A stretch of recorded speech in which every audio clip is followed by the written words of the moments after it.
സ്നേഹം നിറഞ്ഞ സത്യവിശ്വാസികളായ സഹോദരി സഹോദരന്മാരെ,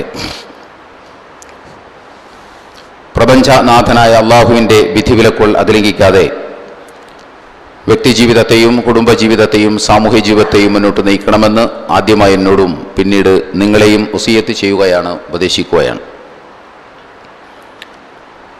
ജീവിതത്തിലുടനീളം അള്ളാഹു സുബ്ഹാനഹു വ തആലയുടെ നിയമനിർദ്ദേശങ്ങളനുസരിച്ച് ജീവിക്കുവാനും അവസാനം പൂർണ്ണമായ ഈമാനോടുകൂടി ഈ ലോകത്ത് നിന്ന് വിട പറയുവാനും നാളെ അവൻ്റെ ജന്നാത്തുൽ ഫിർദൗസിൽ അംബിയാ മുർസലീങ്ങളോടൊപ്പം സന്തോഷം കഴിഞ്ഞുകൂടുവാനുമുള്ള തൗഫീഖ് നൽകി അർഹമുർ റഹീമിനായ റബ്ബ് നമ്മെല്ലാവരെയും എല്ലാ അർത്ഥത്തിലും അനുഗ്രഹിക്കുമാറാകട്ടെ. നമുക്കറിയാം, നമ്മുടെ സമൂഹത്തിലെ വയോജനങ്ങൾ എന്ന് പറയുന്ന ആളുകൾ, മറ്റൊരു ഭാഷയിൽ പറഞ്ഞാൽ മാതാപിതാക്കൾ, വാർദ്ധക്യം ബാധിച്ച മാതാപിതാക്കൾ, വൃദ്ധരായ മാതാപിതാക്കൾ, ഇവർ കേരളീയ സമൂഹത്തിൽ അനുഭവിക്കുന്ന ഒരു കുറേ പ്രയാസങ്ങളുണ്ട്, കഷ്ടപ്പാടുകളുണ്ട്, ബുദ്ധിമുട്ടുകളുണ്ട്. വീട്ടിലുള്ള മക്കൾ, മരുമക്കൾ അവരെ വേണ്ടത്ര പരിഗണിക്കാത്ത സാഹചര്യങ്ങളുണ്ട്. ഭക്ഷണം കൊടുക്കാതിരിക്കുന്ന അവസ്ഥയുണ്ട്, ചികിത്സിക്കാതിരിക്കുന്ന അവസ്ഥയുണ്ട്, കുത്തുവാക്കുകൾ പറയുകയും കുറ്റപ്പെടുത്തുകയും ഒറ്റപ്പെടുത്തുകയും ചെയ്യുന്ന സാഹചര്യങ്ങളുണ്ട്. അതുപോലെ തന്നെ മുറിയിൽ അടച്ചിടുന്ന സാഹചര്യങ്ങൾ കേരളത്തിലുണ്ട്.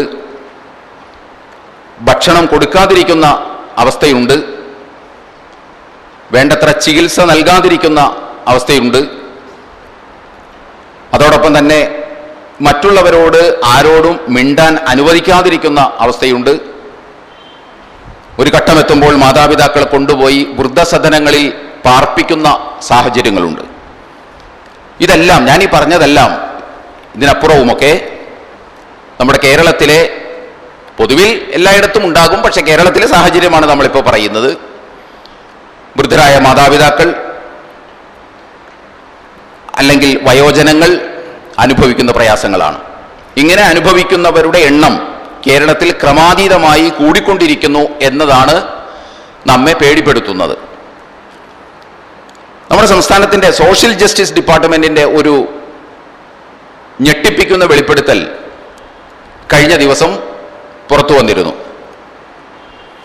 അതായത് നമ്മുടെ സെൻട്രൽ സോഷ്യൽ ജസ്റ്റിസ് എംപവർമെൻറ്റ് ഡിപ്പാർട്ട്മെൻറ്റും നാഷണൽ ഇൻസ്റ്റിറ്റ്യൂട്ട് ഓഫ് സോഷ്യൽ ഡിഫൻസും സംസ്ഥാന സർക്കാരും കൂടി സംയുക്തമായിട്ട് നടത്തുന്ന ഒരു എൽഡർ ലൈൻ എന്ന് പറയുന്ന ഒരു ഹെൽപ്പ് ലൈൻ സംവിധാനമുണ്ട്.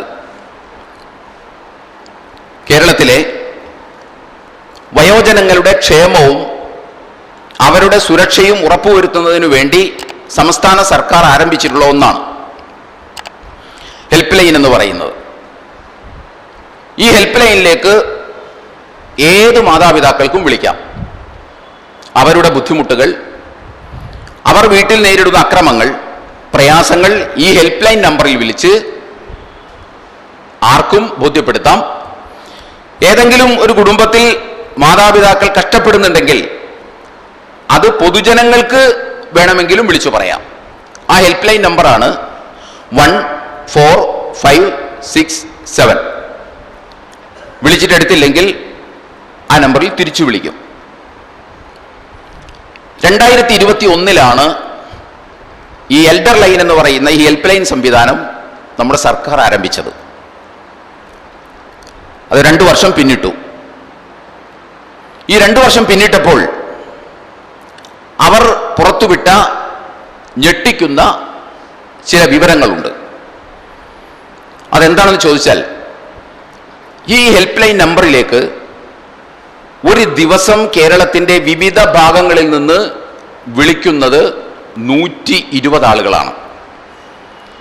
നമ്മളൊന്ന് ആലോചിക്കണം, ഒരു ദിവസം കേരളത്തിൻ്റെ വിവിധ ഭാഗങ്ങളിൽ നിന്ന് കുടുംബത്തിൽ പ്രശ്നങ്ങൾ നേരിടുന്ന മാതാപിതാക്കൾ വിളിക്കുന്നത് 120 ആവറേജ്. 120 ആളുകൾ വിളിക്കുന്നു. 120 വൃദ്ധരായിട്ടുള്ള ആളുകൾ വിളിക്കുന്നു, ഞങ്ങൾ പ്രയാസം അനുഭവിക്കുന്നു എന്ന് പറഞ്ഞുകൊണ്ട്. ഒരു മാസത്തിൽ 3600 കോളുകളാണ് ഈ എൽഡർ ലൈൻ ഹെൽപ്പ് ലൈൻ നമ്പറിലേക്ക് വരുന്നത്. 3600 കോളുകൾ. 2 വർഷത്തെ റിപ്പോർട്ടാണ് അവതരിപ്പിച്ചിട്ടുള്ളത്. ഈ 2 വർഷത്തിനിടയിൽ 80,245 കോളുകളാണ് ഈ ഹെൽപ്പ് ലൈൻ നമ്പറിലേക്ക് വന്നിട്ടുള്ളത്. എത്ര ഭീകരമായൊരവസ്ഥയാണ് എന്ന് നമ്മൾ ആലോചിക്കണം. അങ്ങനെ വിളിക്കുന്ന ആളുകൾ 66നും 75നും ഇടയിലുള്ള ആളുകളാണ് ഏറ്റവും കൂടുതൽ വിളിച്ചിട്ടുള്ളത്. 66 വയസ്സിനും 75 വയസ്സിനും ഇടയിലുള്ള ആളുകളാണ് ഏറ്റവും കൂടുതൽ വിളിച്ചിട്ടുള്ളത്. അതിന്റെ തൊട്ട് താഴെ 55 വയസ്സിനും 65 വയസ്സിനും ഇടയിലുള്ള ആളുകളാണ് രണ്ടാമത് നിൽക്കുന്നത്. ഒരു സംഗതി നമ്മൾ ശ്രദ്ധിക്കേണ്ടത്, ഈ പരാതി പറഞ്ഞുകൊണ്ടുള്ള ഈ വിളികളിൽ 70% ഈ അക്രമങ്ങളിൽ പ്രതിസ്ഥാനത്ത് നിൽക്കുന്നത് സ്വന്തം മക്കളോ മരുമക്കളോ ആണ് എന്നുള്ളതാണ്. ബാക്കി 30% പൊതുജനങ്ങളും അയൽക്കാരും പ്രതികളാകുന്നതാണ്. എന്ന് മാത്രമല്ല, ഞാൻ ഈ നേരത്തെ എണ്ണി പറഞ്ഞ ഭക്ഷണം കൊടുക്കാതിരിക്കുക, അതേപോലെ തന്നെ ഒറ്റപ്പെടുത്തുക, കുറ്റപ്പെടുത്തുക, ആരോടും മിണ്ടാൻ അനുവദിക്കാതെ മുറിയിൽ അടച്ചിടുക, ഇങ്ങനെയുള്ള ആക്ഷേപങ്ങൾ, തീരെ പരിഗണിക്കാത്ത അവസ്ഥാവിശേഷം, ഇങ്ങനെയുള്ള പ്രശ്നങ്ങളാണ്. അതിൽ ഈ പരാതികളിൽ അഞ്ചിലൊന്ന് ശാരീരിക ഉപദ്രവത്തിന്റെ ഭാഗമാണ് എന്നുകൂടി നമ്മൾ മനസ്സിലാക്കണം. 5-1 പരാതികളും തങ്ങളെ ശാരീരികമായി വീട്ടിലുള്ളവർ ഉപദ്രവിക്കുന്നു എന്നതാണ്. എത്രമാത്രം ഗൗരവമുള്ള ഒരു സംഗതിയാണ് എന്ന് നമ്മൾ ആലോചിക്കുക. ഇപ്പോൾ ഞാൻ പറഞ്ഞു, ഒരു ദിവസം വരുന്ന കോൾ 120. ഇത് ഔദ്യോഗികമായ രേഖപ്പെടുത്തപ്പെട്ടതാണ്. ഈ ഹെൽപ്പ് ലൈനിലേക്ക് വന്ന കോളുകളാണ്. എന്നാൽ യാഥാർത്ഥ്യം ഇതിനപ്പുറമാണ്. കാരണം ഇങ്ങനെ ഒരു ഹെൽപ്പ് ലൈൻ നമ്പർ ഉണ്ട് എന്ന വിവരം അറിയാത്ത എത്രയോ ആളുകളുണ്ടാകും. അതൊന്ന്. രണ്ടാമത്തേത്, ഈ ഹെൽപ്പ് ലൈൻ നമ്പർ അറിയാമെങ്കിൽ തന്നെ ഞാനായിട്ട് ഇനി മക്കളെ വിളിച്ചിട്ട് പരാതി ബോധിപ്പിക്കേണ്ടതില്ല, മക്കളെക്കുറിച്ച് പരാതി പറയേണ്ടതില്ല എന്ന് വിചാരിച്ച് പരാതിപ്പെടാത്ത എത്രയോ ആളുകളുണ്ടാകും. എല്ലാം സഹിച്ചും ക്ഷമിച്ചും എല്ലാം വിധിയാണ് എന്ന് വിചാരിച്ച് കഴിഞ്ഞുകൂടുന്ന എത്രയോ രക്ഷിതാക്കളുണ്ടാകും, മാതാപിതാക്കളുണ്ടാകും. അപ്പോൾ ഈ പ്രശ്നത്തിന്റെ ഗ്രാവിറ്റി, ഇതിന്റെ ഡെപ്തും ഡെൻസിറ്റിയും എത്രമാത്രം വലുതാണ് എന്ന് ഇതിൽ തന്നെ നമുക്ക് മനസ്സിലാക്കാവുന്നതേ ഉള്ളൂ. ഞങ്ങളെ സംരക്ഷിക്കുന്നില്ല എന്ന് പറഞ്ഞുകൊണ്ട്, മക്കൾ സംരക്ഷിക്കുന്നില്ല എന്ന് പറഞ്ഞുകൊണ്ട് ചാർജ് ചെയ്തിട്ടുള്ള കേസുകളുടെ ലിസ്റ്റ് എന്ന് പറഞ്ഞാൽ 15,000 കേരളത്തിൽ, സംസ്ഥാനത്ത് 15,000 കേസുകളാണുള്ളത്. മക്കൾ മാതാപിതാക്കളെ സംരക്ഷിക്കുന്നില്ല എന്ന് പറഞ്ഞുകൊണ്ട്. നിയമങ്ങളൊക്കെ ധാരാളം ഇവിടെ ഉണ്ട്. 15,000 കേസുകളാണ്.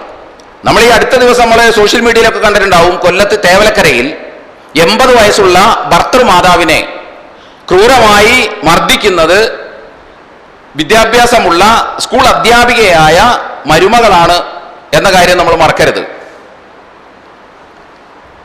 മരുമകളാണ്. ഇതിങ്ങനെ വല്ലാണ്ട് വർദ്ധിച്ചുകൊണ്ടിരിക്കുകയാണ്. എത്രയോ മാതാപിതാക്കൾ മക്കളുടെ ഭാഗത്ത് നിന്ന് ക്രൂരമായ മർദ്ദനങ്ങൾക്ക് ഇരയാവുകയും ഉന്തിത്തള്ളി പുറത്താക്കുകയും നടതള്ളുകയും ചെയ്യുന്ന സംഭവങ്ങൾ ധാരാളമായി.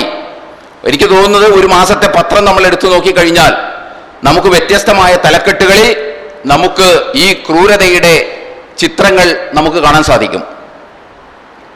അത്രത്തോളം ഭീകരമാണ് ഈ അവസ്ഥ. അതിൻ്റെയും കൂടി ഭാഗമായിട്ടാണ് ഈ വൃദ്ധജനങ്ങൾ അനുഭവിക്കുന്ന പ്രയാസങ്ങളെയും കൂടി കണക്കിലെടുത്തുകൊണ്ടാണ് നമ്മുടെ സംസ്ഥാന സർക്കാർ സംസ്ഥാന വയോജന കമ്മീഷന് രൂപം നൽകാൻ പോവുകയാണ്. അതായത് ഇത്തരം പരാതികളിൽ ഫലപ്രദമായ ശിക്ഷ നിർദ്ദേശിക്കാനുള്ള അധികാരവും കൂടി നൽകിക്കൊണ്ടുള്ള ഒരു വയോജന കമ്മീഷനാണ് രൂപം കൊടുക്കാൻ പോകുന്നത്.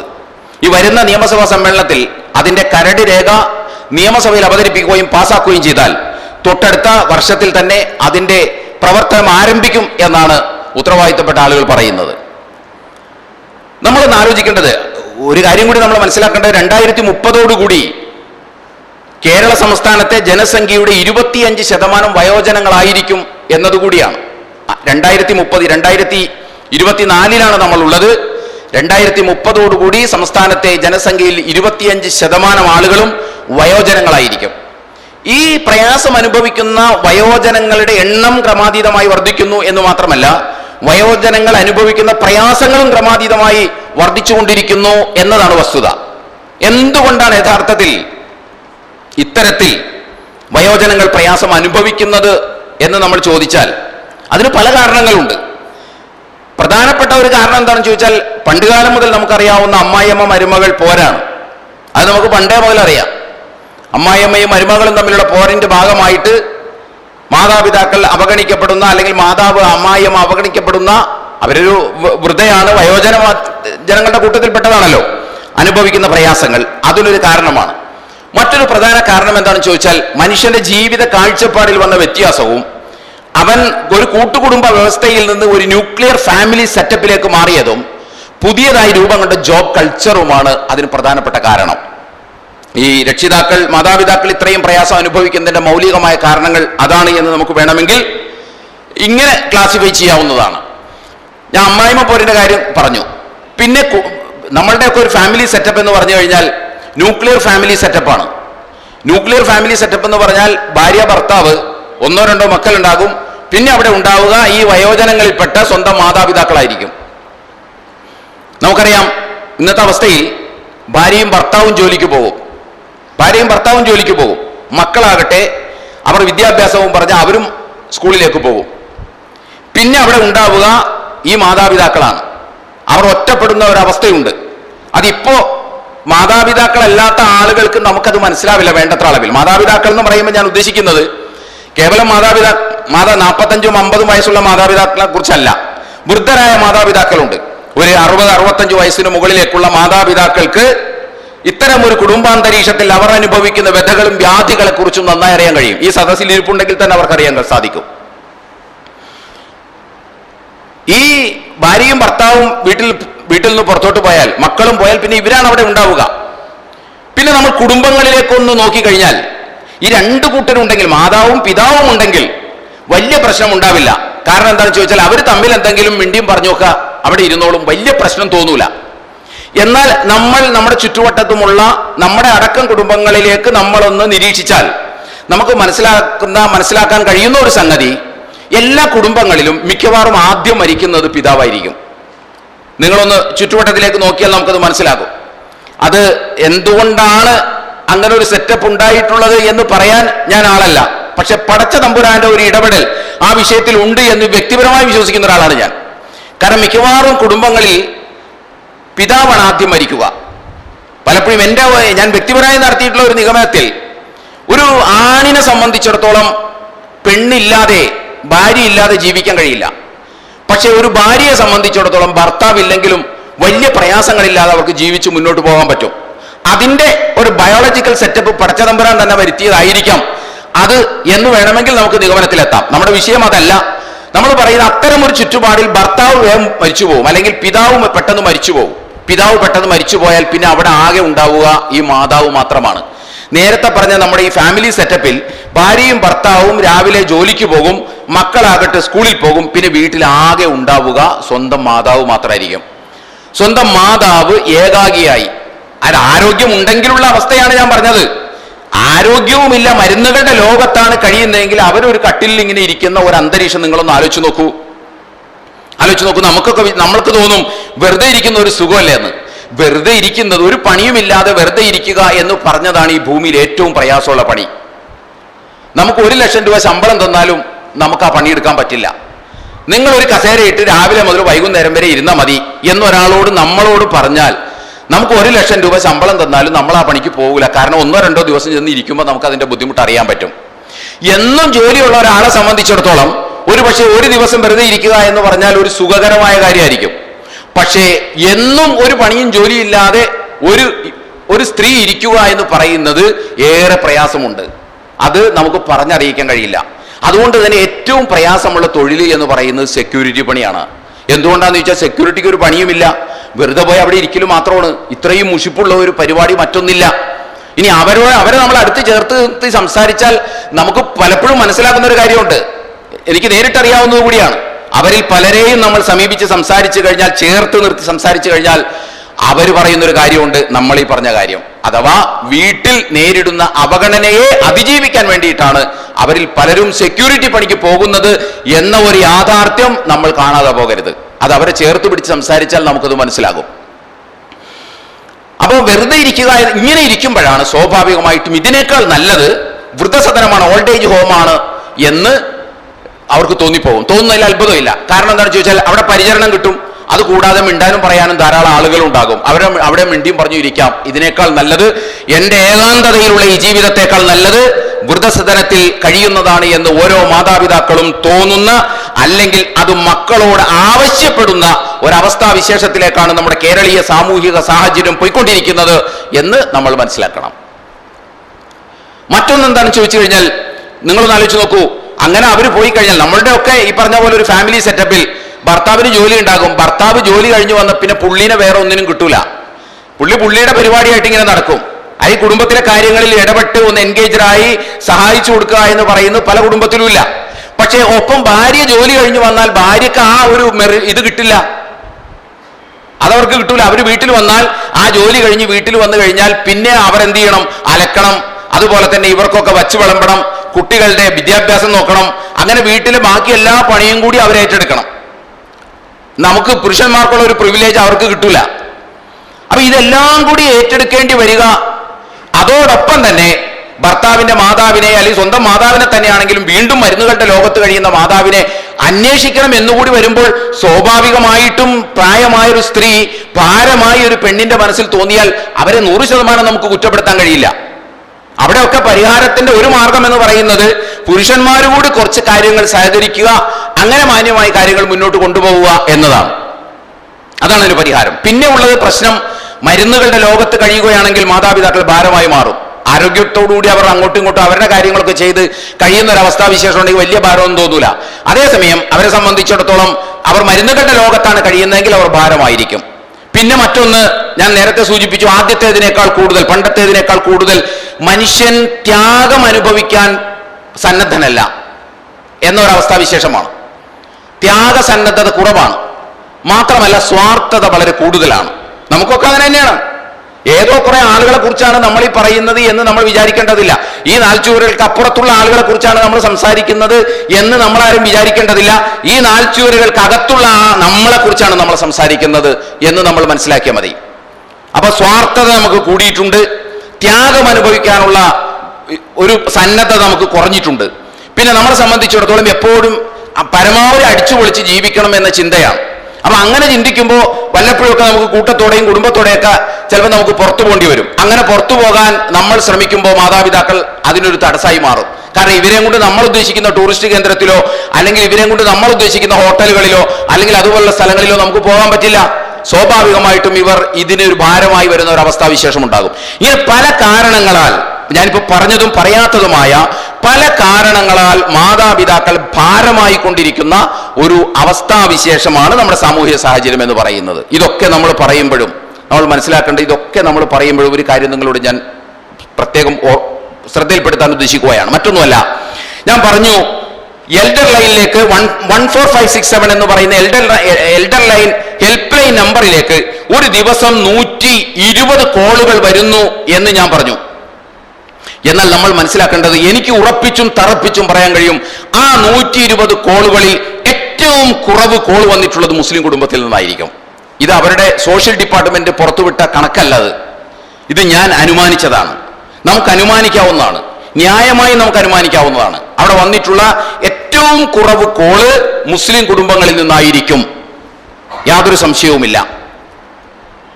നമുക്ക് പറയാൻ കഴിയും. ഇന്നത്തെ നിലവിലുള്ള സാഹചര്യത്തിൽ, നാളെ ഇനി എന്താകും എന്നത് മറ്റൊരു കാര്യമാണ്. നിലവിലുള്ള സാഹചര്യത്തിൽ നമുക്ക് പറയാൻ കഴിയും ഏറ്റവും കുറവ് കോൾ വന്നിട്ടുള്ളത് മുസ്ലിം കുടുംബങ്ങളിലായിരിക്കും. എന്തുകൊണ്ടാണെന്ന് ചോദിച്ചാൽ, മറ്റേതൊരു കുടുംബത്തെക്കാൾ സുരക്ഷിതത്വത്തോടുകൂടി വയോജനങ്ങൾ, മാതാപിതാക്കൾ, വൃദ്ധമാതാപിതാക്കൾ കഴിയുന്നത് മുസ്ലിം കുടുംബത്തിലാണ്. അതിന് ചില കാരണങ്ങളുണ്ട്. ഈ ഏകദേശം ഒരു 8-9 മാസങ്ങൾക്ക് മുമ്പ് എറണാകുളം ജംഗ്ഷന്, എറണാകുളത്തെ ഒരു സ്വകാര്യ ആശുപത്രിയിൽ ഏതാണ്ട് 1 മാസത്തോളം കയറിയിറങ്ങേണ്ടി വന്ന ഒരവസ്ഥ എനിക്കുണ്ടായി. ആ സന്ദർഭത്തിൽ ഞാൻ ഹോസ്പിറ്റലിന്റെ തന്നെ ടീ ഷോപ്പിൽ ചായ കുടിക്കാൻ വേണ്ടി ചെന്നു. ചായ കുടിച്ചു, അങ്ങനെ സംസാരിച്ചു കൊണ്ടിരുന്നപ്പോ ആ ചായ നൽകുന്ന സഹോദരി തന്നെ എന്നോട് പറഞ്ഞു, നിങ്ങളുടെ ആളുകൾ മാതാപിതാക്കളെ നോക്കുന്നത് പോലെ ഞങ്ങളുടെ ആളുകൾ മാതാപിതാക്കളെ നോക്കുകയില്ല എന്ന് പറഞ്ഞു. അതൊരു വസ്തുത തന്നെയാണ്. അതെന്തൊക്കെ തന്നെയാണെങ്കിലും വസ്തു. ഈ വസ്തുതയെ അറ്റസ്റ്റ് ചെയ്യുന്ന ഒരു സ്റ്റാറ്റിസ്റ്റിക്സ് ഞാൻ നിങ്ങളുടെ മുമ്പിൽ അവതരിപ്പിക്കാം. മറ്റൊന്നുമല്ല, നമ്മൾ ആലോചിക്കേണ്ടത് ഇന്ത്യ രാജ്യത്ത് 7465 ഓൾഡ് ഏജ് ഹോമാണ് പിന്നെ ഓർഫനേജ് കൺട്രോൾ ബോർഡിന്റെ കീഴിലുള്ളത്. 7465 ഓൾഡ് ഏജ് ഹോം, പിന്നെ ഈ പറയുന്ന വൃദ്ധസദനങ്ങൾ. അതിൽ ഇന്ത്യയിലെ സംസ്ഥാനങ്ങളിൽ ഏറ്റവും കൂടുതൽ വൃദ്ധസദനങ്ങൾ ഉള്ളത് കേരളത്തിലാണ്. 630 വൃദ്ധസദനമാണ് കേരള സംസ്ഥാനത്തുള്ളത്. ഓർഫനേജ് കൺട്രോൾ ബോർഡിന്റെ കീഴിൽ രജിസ്റ്റേർഡ് ആയിട്ടുള്ള, റെക്കഗ്നൈസ്ഡ് ആയിട്ടുള്ള വൃദ്ധസദനം എന്ന് പറയുന്നത് 630 ആണ്. ഇവിടെയും നമുക്ക് പറയാൻ കഴിയും, ഈ 630 വൃദ്ധസദനങ്ങൾ നമ്മൾ കയറിയിറങ്ങിയാലും അതിനകത്ത് ഏറ്റവും കുറവ് അഡ്മിഷൻ എടുത്തിട്ടുള്ളത് മുസ്ലിം കുടുംബത്തിലെ മാതാപിതാക്കൾക്കായിരിക്കും. അതിന്റെ തന്നെ മറ്റൊരു വശവും കൂടിയുണ്ട്. കേരള സംസ്ഥാനത്ത് ജില്ല തിരിച്ചുള്ള ഓൾഡ് ഏജ് ഹോമുകളുടെ ലിസ്റ്റ് നമ്മൾ പരിശോധിച്ചാൽ അതിൽ ഏറ്റവും കൂടുതലുള്ളത് 3 ജില്ലകളിലാണ്. കോട്ടയം 85 ഓൾഡ് ഏജ് ഹോമാണുള്ളത്. തൃശ്ശൂർ 116 ഓൾഡ് ഏജ് ഹോമാണുള്ളത്. എറണാകുളം 124 124 അതേസമയം മലപ്പുറം ഡിസ്ട്രിക്ട് നമ്മൾ എടുത്തു നോക്കിയാൽ വെറും 8 ഓൾഡ് ഏജ് ഹോം മാത്രമാണുള്ളത്. ഇതിൽ നിന്ന് തന്നെ നമുക്ക് കാര്യങ്ങൾ വളരെ വ്യക്തമാണ്. ഇതെന്തുകൊണ്ടാണ് മുസ്ലിം സമുദായത്തിൽ ഇത് കുറയുന്നതിന്റെ കാരണം? മദ്യപാനം നമ്മുടെ സമുദായത്തിൽ കുറവായിരുന്നു, അങ്ങനെ പലതും നമ്മുടെ സമുദായത്തിൽ കുറവാണ്. പക്ഷേ നമ്മുടെ സമുദായത്തിൽ കൂടുതലുള്ളതാണ് കഴിഞ്ഞ ഖുതുബയിൽ നമ്മൾ പറഞ്ഞ സ്ത്രീധനം എന്ന് പറയുന്നത്.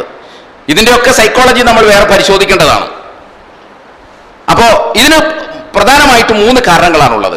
ഒന്നാമത്തെ കാരണം എന്താണെന്ന് ചോദിച്ചാൽ, മുസ്ലിം കുടുംബങ്ങളിൽ നിന്ന് സ്ത്രീകൾ തൊഴിലിന് പോകുന്ന ഒരു രീതി മുസ്ലിം കുടുംബങ്ങളിൽ പൊതുവിലില്ല. അപ്പൊ അവരെ സംബന്ധിച്ചിടത്തോളം മക്കൾക്ക് വീട്ടിലെ കാര്യങ്ങൾ മാത്രം ശ്രദ്ധിച്ചാൽ മതിയാകും. അത് തന്നെയാണ് കൂടുതൽ അന്തസ്സും. വീടെന്ന് പറഞ്ഞ ചെറിയൊരു സ്ഥാപനമല്ല. ലോകത്തെ ഏറ്റവും വലിയ എസ്റ്റാബ്ലിഷ്മെന്റ് എന്ന് പറയുന്നത്, ഏറ്റവും മനോഹരമായ എസ്റ്റാബ്ലിഷ്മെന്റ് എന്ന് പറയുന്നത്, ബാക്കി എസ്റ്റാബ്ലിഷ്മെന്റുകളുടെ ഫൗണ്ടേഷൻ എസ്റ്റാബ്ലിഷ്മെന്റ് നമുക്ക് പറയാൻ കഴിയുന്നത് കുടുംബമാണ്. നമ്മുടെ കുടുംബങ്ങളിൽ നിന്ന് പെണ്ണുങ്ങൾ രാവിലെ തൊഴിലിന് പോകുന്ന ഒരു രീതി, ജോലിക്ക് പോകുന്ന ഒരു രീതി മുസ്ലിം കുടുംബങ്ങളിൽ വളരെ കുറവാണ്. ഒരു കാരണം അതാണ്. രണ്ടാമത്തെ കാരണം എന്താണെന്ന് ചോദിച്ചാൽ മാതൃകയാണ്, മോഡൽ. മുസ്ലിം കുടുംബത്തിൽ മാതാപിതാക്കളെ സംരക്ഷിക്കുന്നത് മക്കൾ കാണുകയാണ്. തലമുറകളായിട്ട് നമ്മൾ ഈ അവലംബിച്ചു വരുന്ന ഒരു രീതി ഉണ്ടല്ലോ, അതായത് തൻ്റെ മാതാപിതാക്കൾ അവരുടെ മാതാപിതാക്കളെ അന്വേഷിക്കുന്നത് ഇവർ കാണുകയാണ്. അങ്ങനെ കാണുന്നത് കൊണ്ട് അതൊരു മാതൃകയായി പിന്തുടർന്നു പോരുന്നു. ഏറ്റവും കൂടുതൽ ഇഫക്റ്റീവ് ആയിട്ടുള്ള ഒന്നാണ് മോഡൽ കാണിച്ചു കൊടുക്കുക എന്ന് പറയുന്നത്. വർത്തമാനത്തെക്കാൾ എപ്പോഴും ആളുകളെ സ്വാധീനിക്കുക മാതൃകകളാണ്, മോഡലുകളാണ്. നമ്മൾ നമ്മുടെ മാതാപിതാക്കളെ കാരുണ്യത്തോടുകൂടി നമ്മൾ അന്വേഷിക്കുന്നത് കാണുമ്പോൾ അത് കാണുന്ന മക്കളോട് നമ്മൾ പറയേണ്ടതില്ല. ആ മെസ്സേജ് അവരുടെ മസ്തിഷ്കത്തിൽ ഓട്ടോമാറ്റിക്കലി രജിസ്റ്റർ ആവുകയാണ് ചെയ്യുന്നത്, ഞാനും ഇത് തന്നെ ചെയ്യണമെന്ന്.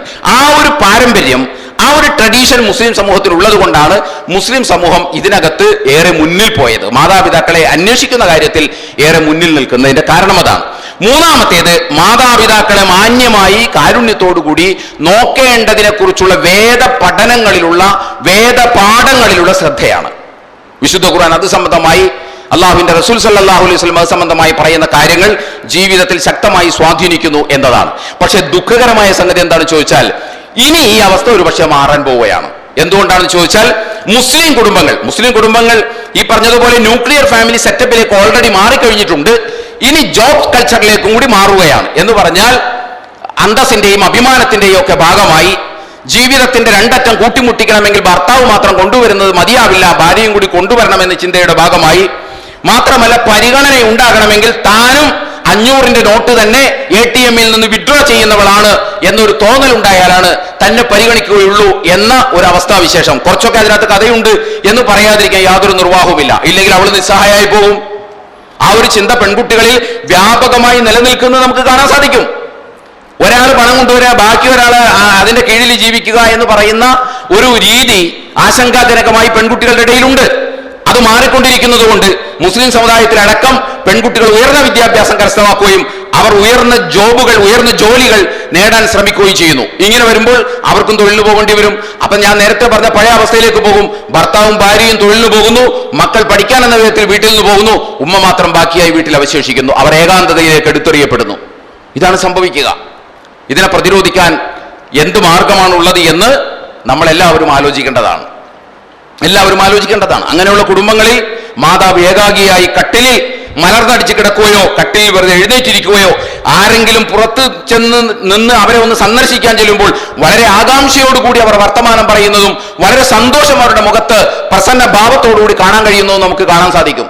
അങ്ങനെയുള്ള ആളുകളുടെ അടുത്ത് നിന്ന് നമ്മൾ അല്പനേരം ഇരുന്നാൽ പലപ്പോഴും നമ്മളും ചെയ്യാറുള്ളത് അവരോടിപ്പോൾ നമ്മൾ എന്ത് പറയാനോ, ഒരു വശത്ത് ചെവി കേൾക്കാൻ പാടില്ല, പിന്നെ മറ്റൊരു വശത്ത് എന്ത് പറഞ്ഞിട്ട് മനസ്സിലാകാനാണ് ഒന്നുമില്ല, എന്നാൽ നമ്മൾ നമ്മുടെ വഴിക്ക് പോകാമെന്ന് നമ്മളും തീരുമാനിക്കും.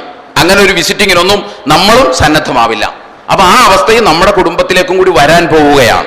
ഇതിനെ മറികടക്കാനുള്ള മാർഗങ്ങൾ എന്ന് പറയുന്നത് പലതാണ്. ഒന്നാമത്തേത് നമ്മൾ മനസ്സിലാക്കേണ്ടത്, മാതാപിതാക്കളുടെ സംരക്ഷണം അവർ നിയമ പോരാട്ടത്തിലൂടെ നേടിയെടുക്കേണ്ടതല്ല, മറിച്ച് നമ്മുടെ ധാർമ്മികമായ നിർബന്ധ ബാധ്യതയാണ് എന്ന ബോധവും നമുക്ക് ഓരോരുത്തർക്കും ഉണ്ടാവണം. അവർ നമ്മളെ ആറ്റുനോറ്റ് പോറ്റി വളർത്തിയതാണ്. അതിന്റെ അറ്റസ്റ്റേഷൻ മാർക്ക് നമ്മുടെ ഓരോരുത്തരുടെയും ശരീരത്തിൽ വയറിന്റെ നേരെ തെളിഞ്ഞു നിൽപ്പുണ്ട് എന്ന് നമ്മൾ മനസ്സിലാക്കണം. അവർ നമ്മുടെ മാതാവാണ്. അവർ നമ്മളെ ആറ്റുനോറ്റ് പോറ്റി വളർത്തി വലുതാക്കിയതാണ്. തലയിൽ വെച്ചാൽ പേനരിക്കും, താഴെ വെച്ചാൽ ഉറുമ്പരിക്കും എന്ന മനോഭാവത്തോടുകൂടി വളർത്തിയതിന്റെ ഒരു അറ്റസ്റ്റേഷൻ മാർക്ക്, ഒരു പൊക്കിൾ കൊടിയായിട്ട് നമ്മുടെ ഒക്കെ വയറിലുണ്ട്. അതുകൊണ്ട് ആ ഒരു ബോധം നമുക്ക് വേണം. രണ്ടാമത്തെ കാര്യം എന്താണെന്ന് ചോദിച്ചാൽ, അവർ മാത്രമല്ല, കവി പറഞ്ഞതുപോലെ കാലത്തെ വെല്ലുവാൻ വെമ്പുന്ന മാനവ പ്രായത്തെ തോൽപ്പിക്കാനാകുമോ എന്ന് കവി പറഞ്ഞതുപോലെ കാലത്തെ വെല്ലാൻ നിനക്ക് സാധിക്കും. 5 മണിക്കൂർ കൊണ്ട് പോകേണ്ടിടത്ത് 2 മണിക്കൂർ കൊണ്ടോ അരമണിക്കൂർ കൊണ്ടോ നിനക്ക് എത്താൻ പറ്റും. പക്ഷേ പ്രായത്തെ തോൽപ്പിക്കാനാകുമോ? പ്രായത്തെ തോൽപ്പിക്കാൻ പറ്റില്ല. എന്ത് മസിൽ പിടിച്ചാലും എല്ലാവർക്കും 45 വയസ്സിൽ ഇരിക്കാം എന്ന് പറയുന്നത് സാധ്യമേ അല്ല. പ്രായത്തെ തോൽപ്പിക്കാൻ സാധ്യമേ അല്ല. അതുകൊണ്ട് നമ്മളും എന്താകും? വയോജനമാകും. നമ്മളും വാർദ്ധക്യം ബാധിച്ച മാതാപിതാക്കളാകും. നമ്മളും ആഗ്രഹിക്കും, ഈ സന്ദർഭത്തിൽ എൻ്റെ മക്കളുടെ കാരുണ്യത്തിന്റെ ഒരു ചിറക് എന്നോട് ചേർത്ത് പിടിച്ചിരുന്നെങ്കിൽ, കാരുണ്യത്തോടെ ഒന്ന് പെരുമാറിയിരുന്നെങ്കിൽ എത്ര നന്നായിരുന്നേനെ എന്ന് നമ്മളും ആഗ്രഹിച്ചു പോകും. അങ്ങനെ ആഗ്രഹിക്കുമ്പോൾ അത് നമുക്ക് ലഭിക്കണമെന്നുണ്ടെങ്കിൽ ഒന്നാമത്തേത് എന്തു വേണം? നമ്മൾ നമ്മുടെ മാതാപിതാക്കളെ മാന്യമായി പരിചരിക്കണം. അത് നമ്മളെ പരിചരിക്കേണ്ട ആളുകൾ കാണണം. അതാണ് ഞാൻ നേരത്തെ പറഞ്ഞത് മോഡൽ. നമ്മളത് ആഗ്രഹിക്കുന്നുവെങ്കിൽ നമ്മൾ ഒന്നാമത് ചെയ്യേണ്ടത് നമ്മുടെ മാതാപിതാക്കളെ നമ്മൾ മാന്യമായി കാരുണ്യത്തോടുകൂടി പരിഗണിക്കണം. അത് എന്ത് ചെയ്യണം? നമ്മുടെ മക്കൾ കാണണം. അവരോട് ഖുർആൻ ക്ലാസ് എടുത്തു കൊടുക്കുകയല്ല ചെയ്യേണ്ടത്, അവരത് കാണണം. അവരുടെ അവരുടെ മലം കോരുന്നതും അവരുടെ അപ്പി കോരുന്നതും അവരുടെ മറ്റു ഭാഗങ്ങൾ ക്ലീൻ ചെയ്യുന്നതും അവരെ അന്വേഷിക്കുന്നതും അവരെ താങ്ങിയെടുക്കുന്നതും അവരോടുള്ള സ്നേഹവും എല്ലാം നമ്മുടെ മക്കൾ കാണണം. മറ്റൊന്ന്, നമ്മൾ പ്രായമാകുമ്പോൾ നമ്മളെ അന്വേഷിക്കേണ്ടതാണ് എന്ന ഒരു മനസ്സ് മക്കൾക്കുണ്ടാകണം എന്ന് നമ്മൾ ആഗ്രഹിക്കുന്നു, അല്ലേ? ആ മനസ്സ് മക്കൾക്കുണ്ടാകണമെന്ന് നമ്മൾ ആഗ്രഹിക്കുന്നു. മനസ്സിൽ ആ ആഗ്രഹം ജനിപ്പിക്കുന്നത്, അതിന്റെ അൾട്ടിമേറ്റ് അതോറിറ്റി എന്ന് പറയുന്നത് പടച്ച തമ്പുരാനാണ്. പടച്ച തമ്പുരാൻ പറയുന്നു, മല്ലായി റഹമിന്നാസലായി റഹ്മുല്ലാ, ജനങ്ങളോട് കാരുണ്യം കാണിക്കാത്തവന്റെ മനസ്സിൽ അള്ളാഹു കാരുണ്യം നിക്ഷേപിക്കില്ല, അവനോട് അള്ളാഹു കാരുണ്യം കാണിക്കില്ല. അപ്പൊ നമ്മുടെ മക്കളുടെ മനസ്സിൽ കാരുണ്യം നിക്ഷേപിക്കണമെങ്കിൽ നമ്മൾ നമ്മുടെ മാതാപിതാക്കളെ അന്വേഷിക്കുമ്പോഴാണ് അത് കണ്ടിട്ട് അള്ളാഹു സുബ്ഹാനഹു വ തആല അവന്റെ മാതാപിതാക്കളെ അവൻ നോക്കിയതാണ്. അതുകൊണ്ട് അവന്റെ മക്കളുടെ മനസ്സിൽ ഞാനൊരു കാരുണ്യം ഇട്ടുകൊടുക്കേണ്ടതുണ്ട് എന്ന ഒരു മനസ്സ് അള്ളാഹുവിന് ഉണ്ടാവുകയുള്ളൂ. നമ്മൾ തോന്നിയ പോലെ നടന്നതിന് ശേഷം നമ്മുടെ മക്കൾ നമ്മളെ അന്വേഷിച്ചോളണം, ഞാൻ നിനക്ക് അവിടെ ജോലി വാങ്ങി തന്നില്ലേ, നിന്നെ അവിടെ വിട്ട് പഠിപ്പിച്ചില്ലേ എന്നൊന്നും ചോദിക്കുന്നതിൽ അർത്ഥമില്ല. നമ്മൾ മാതൃകയായി മാറേണ്ടതുണ്ട്. മറ്റൊന്ന്, അല്ലാഹു സുബ്ഹാനഹു വ തആല പറഞ്ഞതുപോലെ വേദാധ്യാപനങ്ങളാണ്. നമ്മൾ മുസ്ലിങ്ങളാണ്, നമ്മൾ സത്യവിശ്വാസികളാണ്. നമ്മളെ സംബന്ധിച്ചിടത്തോളം നമ്മൾ എല്ലാറ്റിനും കണക്ക് പറയേണ്ടി വരും പടച്ച തമ്പുരാന്റെ മുമ്പിൽ, അണപ്പായി തീർത്ത് കണക്ക് പറയേണ്ടി വരും എന്ന് വിശ്വസിക്കുന്ന ആളുകളാണ്. അതുകൊണ്ട് തന്നെ നമ്മെ സംബന്ധിച്ചിടത്തോളം മാതാപിതാക്കളെ അന്വേഷിച്ചതിന്റെ കണക്കും നാളെ പടച്ച തമ്പുരാന്റെ മുൻപിൽ നാം ബോധ്യപ്പെടുത്തേണ്ടി വരും എന്ന് നാം മനസ്സിലാക്കേണ്ടതുണ്ട്. വിശുദ്ധ ഖുർആനിലെ 17-ാം അധ്യായം 23-24 സൂക്തങ്ങൾ, അതാണ് ഞാൻ ആമുഖത്തിൽ ഓതി വച്ചത്.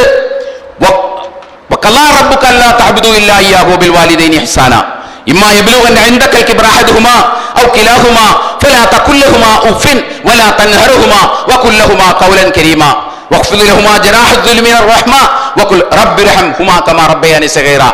അധ്യായം 17 സൂറത്ത് ഇസ്രാ 23-24 വചനങ്ങളാണിത്. ഖുർആൻ വായിക്കുമ്പോഴാണ്, ഞാൻ എപ്പോഴും പറയാറുള്ളത് പോലെ, ഖുർആൻ വായിക്കുമ്പോഴാണ് ഇത് നമുക്ക് മനസ്സിലാവുകയുള്ളൂ. ഇത് മനസ്സിലാകാനാണ് പടച്ചമ്പുരാൻ ഖുർആൻ വായിക്കാൻ പറഞ്ഞത്. ഇത് അടിച്ച് നമ്മുടെ മനസ്സിൽ കയറാൻ വേണ്ടിയിട്ടാണ്. ഓതിക്കൊണ്ടിരുന്നാൽ ഇതൊന്നും നമ്മുടെ മനസ്സിലേക്ക് കയറുകയില്ല. അല്ലാഹു സുബ്ഹാനഹു വ തആല പറയുകയാണ്, വഖല്ലാ റബ്ബുക അല്ലാ തഅബ്ദു ഇല്ലാ ഇയ്യാഹു ബിൽ വാലിദൈനി ഇഹ്സാന. അല്ലാഹു വിധിച്ചിരിക്കുന്നു, അല്ലാഹുവിനോടൊപ്പം മറ്റാരെയും നിങ്ങൾ വിളിച്ചു പ്രാർത്ഥിക്കരുത്, അല്ലാഹുവിനോടൊപ്പം മറ്റാരെയും നിങ്ങൾ ആരാധിക്കരുത്, മറ്റാർക്കും നിങ്ങൾ ഇബാദത്ത് ചെയ്യരുത്, മാതാപിതാക്കളോട് മാന്യമായി പെരുമാറണം. അല്ലാ തഅബ്ദു ഇല്ലാ ഇയ്യാഹു ബിൽ വാലിദൈനി ഇഹ്സാന ഇമ്മാ യബ്ലുഗൻ ഇൻദകൽ കിബ്റ അഹദുഹുമാ ഔ കിലാഹുമാ ഫലാ തഖുൽ ലഹുമാ ഉഫിൻ വലാ തൻഹറുഹുമാ വഖുൽ ലഹുമാ ഖൗലൻ കരീമാ. അവർ രണ്ടുപേരുമോ അല്ലെങ്കിൽ ഒരാളോ വാർദ്ധക്യം ബാധിച്ച് നിങ്ങളുടെ സംരക്ഷണം ലഭിക്കേണ്ട ഒരവസ്ഥയിൽ നിങ്ങളോടൊപ്പം ഉണ്ടെങ്കിൽ അവരോട് നിങ്ങൾ മാന്യമായി പെരുമാറണം, അവരുടെ കാരുണ്യത്തോടുകൂടി അവരെ നിങ്ങൾ സമീപിക്കണം.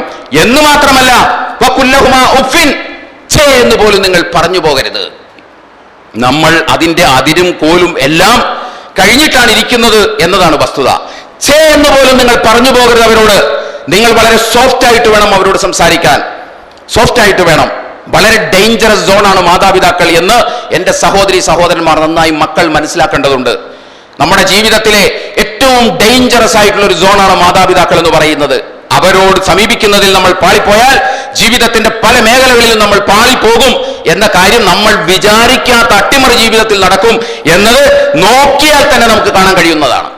അവരോട് തെറ്റായി സമീപിച്ചതിന്റെ പേരിൽ താൻ ചെയ്തു കൂട്ടുന്ന പല പ്ലാനിങ്ങുകളും ചീട്ടുകൊട്ടാരം പോലെ തകർന്നടിഞ്ഞ് വീഴുന്നത് ജീവിതത്തിൽ നോക്കിയാൽ തന്നെ നമുക്ക് മനസ്സിലാകും. അതുകൊണ്ടാണ് വിശുദ്ധ ഖുർആനിലെ 7 അധ്യായങ്ങളിലായി 9 ആയത്തുകളിലാണ് അല്ലാഹു സുബ്ഹാനഹു വ തആല മാതാപിതാക്കളോട് മാന്യമായി പെരുമാറാൻ ആവശ്യപ്പെട്ടിട്ടുള്ളത് എന്ന് നമ്മൾ മനസ്സിലാക്കണം. വസൈനൽ ഇൻസാന ബിവാലിദൈഹി ഹമലത്തുഹു ഉമ്മുഹു വഹനൻ അലാ വഹനിൻ വഫിസാലുഹു ഫീ ആമൈൻ അനിഷ്കുർ ലി വലിവാലിദൈക ഇലയ്യൽ മസീർ. 31-ാം അധ്യായം സൂറത്തുൽ ലുഖ്മാൻ 13-14 സൂക്തങ്ങളാണ്. അല്ലാഹു സുബ്ഹാനഹു വ തആല ഈ 2 സൂക്തങ്ങളിലാണ് സാമാന്യന് വിശദമായി ഈ കാര്യം പറഞ്ഞിട്ടുള്ളത്. മാതാപിതാക്കളോട് മാന്യമായി പെരുമാറണം.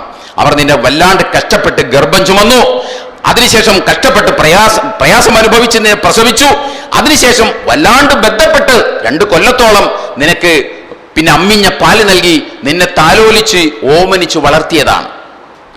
അവരോട് മോശമായി നീ പെരുമാറരുത്. എന്നിട്ട് അല്ലാഹു സുബ്ഹാനഹു വ തആല അതിന്റെ അവസാനത്തിൽ പറയുന്ന ഒരു കാര്യമുണ്ട്, ഇലയ്യൽ മസീർ, എൻ്റെ അടുക്കലേക്കാണ് നിങ്ങൾ വരേണ്ടത്. ഇതെല്ലാം കഴിഞ്ഞ് എൻ്റെ അടുക്കലേക്കാണ് നിങ്ങൾ വരേണ്ടത് എന്നാണ് അല്ലാഹു സുബ്ഹാനഹു വ തആല പറഞ്ഞത്.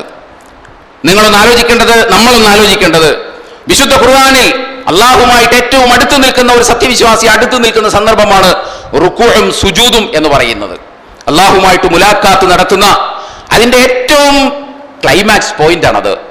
ആ സന്ദർഭത്തിൽ എന്താണ് നാഥനായ എന്നോട് പ്രാർത്ഥിക്കേണ്ടത് എന്ന് അല്ലാഹു സുബ്ഹാനഹു വ തആല വിശുദ്ധ ഖുർആനിലൂടെ നമുക്ക് പഠിപ്പിച്ചു തന്നിട്ടില്ല. എന്നാൽ നിന്നെ ആറ്റുനോറ്റ് പോറ്റി വളർത്തിയ നിന്റെ മാതാവിന് വേണ്ടി നീ പ്രാർത്ഥിക്കേണ്ടത് എങ്ങനെയാണ് എന്ന് ആ വാചകവും കൂടി അല്ലാഹു സുബ്ഹാനഹു വ തആല നമുക്ക് പഠിപ്പിച്ചു തന്നിട്ടുണ്ട് അവന്റെ വേദത്തിലൂടെ. വഖുൽ റബ്ബിർഹംഹുമാ കമാ റബ്ബയാനി സഗീറ. വഖുൽ റബ്ബിർഹംഹുമാ കമാ റബ്ബയാനി സഗീറ.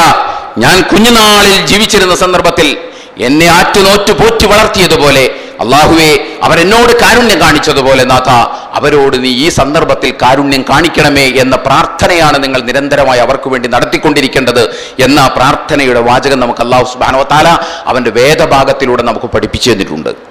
ഈ വേദഭാഗങ്ങൾ ജീവിതത്തിൽ പകർത്താൻ നമ്മൾ സന്നദ്ധമാവുക.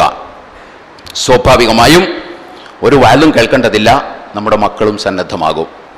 നമ്മൾ സന്നദ്ധമാകാതെ നമ്മുടെ മക്കളെ സന്നദ്ധമാക്കാം എന്ന് നമ്മൾ ആരും വിചാരിക്കേണ്ടതില്ല.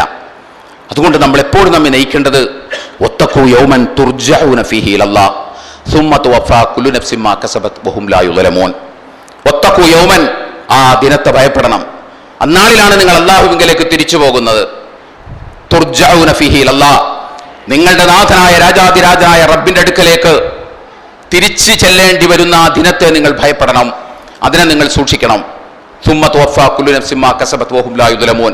അന്നാളിൽ അവിടെ നേടിയതെല്ലാം വിശദമായി തുറന്നു വെച്ച് അല്ലാഹു സുബ്ഹാനഹു വ തആല കണക്കവതരിപ്പിക്കും. ഒരാളോടും ഒരക്രമവും ഉണ്ടാവില്ല. അനീതി ചെയ്തവനവിടെ രക്ഷപ്പെടാൻ കഴിയില്ല. മാതാപിതാക്കളെ നോക്കാതെ അങ്ങോട്ട് ചെന്നവന് അവിടെ രക്ഷപ്പെടാൻ കഴിയില്ല. അതിനെക്കുറിച്ച് അല്ലാഹു സുബ്ഹാനഹു വ തആല സംസാരിക്കുന്ന വാചകങ്ങൾ ഖുർആൻ മറിച്ചു നോക്കിയാൽ നമുക്ക് മനസ്സിലാകും അതിൻ്റെ ടോണും അതിൻ്റെ ഗൗരവമൊക്കെ. അതുകൊണ്ട് ആ ദിനത്തെ മുന്നിൽ കണ്ടുകൊണ്ട് തനിക്ക് ജന്മം നൽകിയ മാതാപിതാക്കളോട് കാരുണ്യത്തോടെ പെരുമാറാൻ, കാരുണ്യത്തിൻ്റെ ചിറക് അവർക്ക് താഴ്ത്തി കൊടുക്കാൻ നമുക്ക് കഴിയേണ്ടതുണ്ട്. അതിന് നമ്മൾ സന്നദ്ധമാവുക. അല്ലാഹു സുബ്ഹാനഹു വ തആല നമ്മെ അനുഗ്രഹിക്കുമാറാകട്ടെ. വന്നുപോയ വീഴ്ചകൾ പടച്ചതമ്പുരാൻ നമുക്ക് പുറത്തു മാപ്പാക്കി തരുമാറാകട്ടെ. നമ്മളിൽ നിന്ന് മരണപ്പെട്ടു പോയ ആളുകൾക്ക് അല്ലാഹു മഗ്ഫിറത്തും റഹ്മത്തും നൽകി അനുഗ്രഹിക്കുമാറാകട്ടെ. മാതാപിതാക്കളോട് മാന്യമായി സമീപിക്കാനുള്ള തൗഫീഖ് നൽകി അല്ലാഹു സുബ്ഹാനഹു വ തആല നമ്മെ സഹായിക്കുമാറാകട്ടെ. നമ്മുടെ ആശുപത്രി രോഗികളായി കഴിയുന്ന ആളുകൾക്ക് അല്ലാഹു ആശ്വാസം നൽകി അനുഗ്രഹിക്കുമാറാകട്ടെ.